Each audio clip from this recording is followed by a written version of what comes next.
You know what the best update we've gotten so far this year is? Level 75? Nah. An actual story and finally marked the end of the equivalent of a prologue after 2 years? Nope. Another super cute character played by Matoy's English VA. Wait, wrong game. Slayer? Close, but not quite. Player shop search tool? You make a good argument. But no, we finally got a reasonable screenshot tool.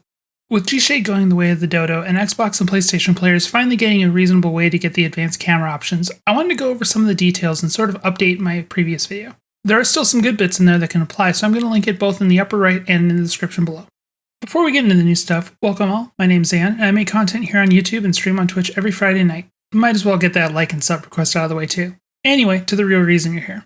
Let's start with the basics. What is the Easy Screenshot tool? It's a method that allows for a quick and dirty way to take screenshots with a couple of minor details. It's not as robust as something like Reshade, but it still allows for some flair like focal distance for background blurring. How do you get to this tool? Go into your quick menu and you'll see it there. If you've customized your menu, you'll have to add easy photo mode to your menu. If you're not sure how to get into the quick menu, check your controller settings. Mine is set to both F2 and one of my side mouse buttons. I'd offer my controller settings, but it just says button 10, which might be the select button. Either way, check your settings for your exact configuration.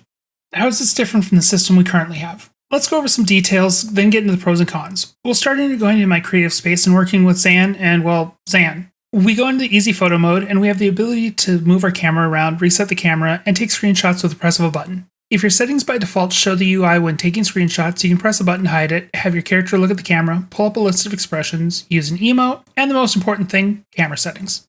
Bringing this up allows you to toggle depth of field. By turning it on, it both allows access to the focal ratio and point of focus. Because we've activated the F number settings, it also blurs the background.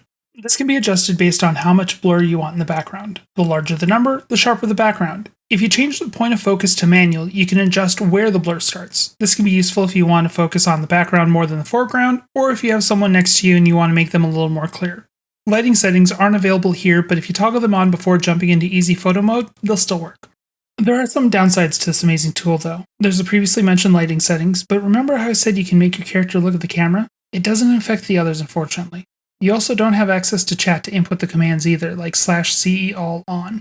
Finally, you can't take your camera presets into easy photo mode, so you'll need to position the camera each time you want to take a shot.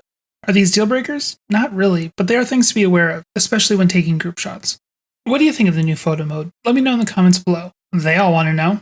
Seriously, anyone else think Arc's decoys look a little creepy in groups? As always, a like and subscribe is always appreciated, along with hitting the bell icon to be notified when I post new videos. If you want to come hang out, I stream on Twitch every Friday night at twitch.tv/ZanTM. Thanks for watching, and have a good one.